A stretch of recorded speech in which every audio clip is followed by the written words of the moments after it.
क्या रवि अश्विन पिछले 15 सालों में इंडियन क्रिकेट के सुपर अचीवर्स में से एक रहे हैं? जैसे आपने कहा, गेंद के साथ, बल्ले के साथ एक थिंकर भी है, और आजकल तो ऑनलाइन भी ये तहलका मचा रहे हैं। एक सुपर अचीवर कहा जाए इन्हें?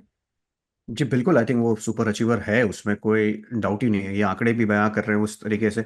हम शायद क्योंकि गेंदबाज हैं, हम उतना सेलिब्रेट नहीं करते जितना हम विराट कोहली, रोहित शर्मा या बैटर्स को जितना सेलिब्रेट करते हैं। बट रविचंद्रन अश्विन का जो कंट्रीब्यूशन है वो उतना ही अच्छा रहा है, उतने ही अगर कंपैरिजन करेंगे तो वैसा ही रहा है कि जब जब भारत को भले ही विकेटों की जरूरत होती थी तो रविचंद्रन अश्विन की तरफ कप्तान बॉल फेंक देता था।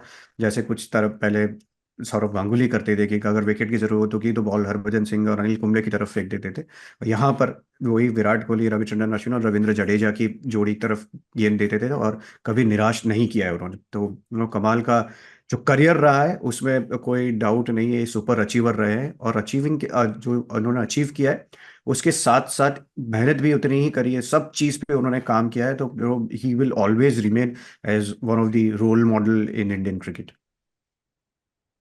उम्र उनके साथ नहीं है, ये बात हम सब जानते हैं। फॉर्म ठीक ठाक ही रहा है। शायद पिछले साल लग रहा था कि 600 विकेटों का आंकड़ा शायद उनके मन में कहीं पर चल रहा हो, उनका फॉर्म देखते हुए। सिडनी में आखिरी टेस्ट मैच जो स्पिन को सूट करते हुए विकेट विकेट है, ऐसा माना जा रहा है। क्या कारण रहा होगा कि सीरीज के बीचों बीच उन्होंने अनाउंसमेंट की? क्या थोड़ा सा रुक सकते थे सिडनी के लिए?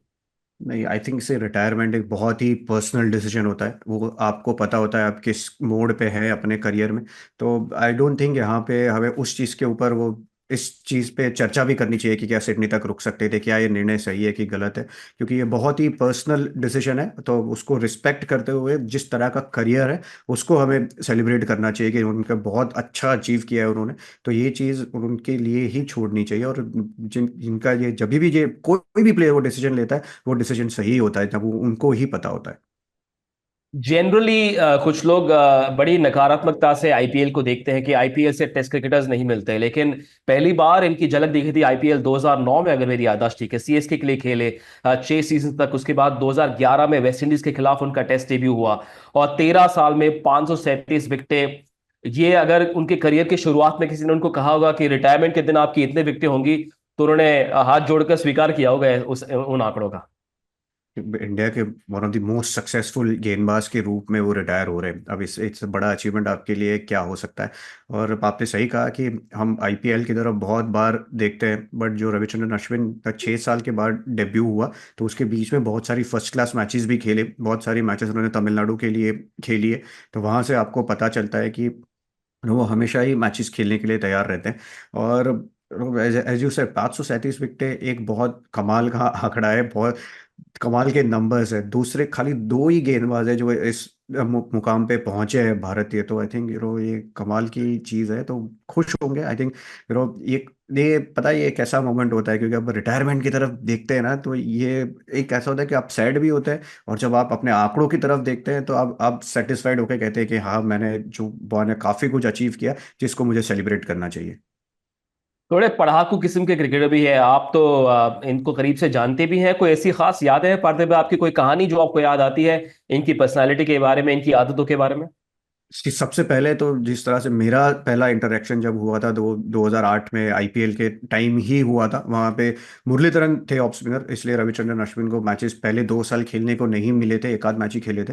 फिर तीसरे साल से रेगुलर हो गए थे, लेकिन पहले साल वो हमेशा बहुत ज्यादा समय ना मुरलीधरन के साथ भी बिताते थे। और वहीं से भी ऐसा नहीं था कि वो खाली सुनते थे, वो पहले से ही उनके साथ वो डिस्कशन वाला, वो डिबेट वाला मोड उनका पहले से ही रहा है। सीखने की भी उनकी चाह होती थी और क्वेश्चंस भी करते थे कि ऐसा क्यों। तो वो ये थे कि अगर आपको कुछ सीखना है तो आप जब क्वेश्चन करेंगे तभी आपको उसका आंसर मिल सकता है। और वो इसीलिए रविचंद्रन अश्विन वो सक्सेसफुल रहे हैं। वो पर बहुत, चलो जैसे आपने थिंकिंग क्रिकेटर्स की बात करी है उसमें सबसे ऊपर है। बहुत समय बिताया, मुझे लग रहा है कि मैं भी काफी, मुझे एक अच्छी चीज लग रही है कि मुझे रविचंद्रन अश्विन जैसे प्लेयर के साथ टेस्ट क्रिकेट खेलने का भी मौका मिला। प्रेस कॉन्फ्रेंस में जब उन्होंने अनाउंसमेंट की तो काफी रिलैक्स नजर आए, और उन्होंने ये भी कहा कि I don't want to make this about myself. ये भी कहा कि I had a lot of fun, we were the last bunch of OGs in the dressing room. ये ओजीज मतलब वो किस तरह से ये बात कर रहे हो, पता नहीं कहाँ से चीज होती है।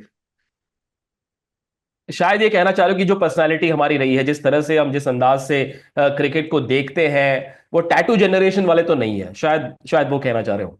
नहीं पता, एज वी सेड कि ओजीज तो है, वो रहेंगे, ऑल टाइम ग्रेट रहेंगे, उसमें कोई डाउट नहीं है। लेकिन ना कहने का अंदाज भी बहुत निराला है। शायद उनकी चैनल पे हमें बहुत सारी चीजें सुनने को मिलेगी ऐसे कोट्स। लेकिन सिर्फ एज एज इसमें बहुत सारी चीजें कहे जाते हैं कि आपको पता है कि आपने जो अचीव करना था उससे आप काफी सेटिस्फाइड है अपने करियर से, और आप अपने करियर को सेलिब्रेट करना चाह रहे हैं। तो अभी है वैसे, रोहित शर्मा भी ओजी है, विराट कोहली भी ओजी है। वैसे लास्ट सेट ऑफ प्लेयर्स में वो किस किस को वो लास्ट सेट ऑफ प्लेयर्स गिनते हैं, वो एक्चुअली क्वेश्चन आता तो पता चलता कि लास्ट सेट ऑफ प्लेयर्स कौन है। लेकिन एक बात तो पक्की है कि इनका जो करियर रहा है वो कुट्टी स्टोरी तो नहीं है, एक महान कथा लिखकर जा रहे हैं जब भी जा रहे हैं ये। ये कुट्टी स्टोरी है, बहुत छोटी छोटी बहुत सारी स्टोरी है, और उसके फिर वो एक बहुत बड़ी बुक है जिसमें छोटे छोटे अध्याय है। तो ये कुट्टी स्टोरी तो बिल्कुल नहीं है, और ये बहुत सारी इनकी स्टोरियाज होंगी, बहुत सारी चीज़ें होंगी जो नई जनरेशन है वो उनसे सीखेगी, उनको किस तरह से आप मेहनत कर सकते हैं, किस तरह से आपके पास आप एज अ बैटर शुरुआत कर रहे थे, फिर आपने गेंदबाजी पकड़ी, ऑफ स्पिन डालने लगे, और आपने करियर खत्म किया as a one of the greatest Indian player to played test cricket. तो आई थिंक एक कमाल की स्टोरी रहेगी वो, और वो स्टोरी कुट्टी स्टोरी तो जरूर नहीं होगी।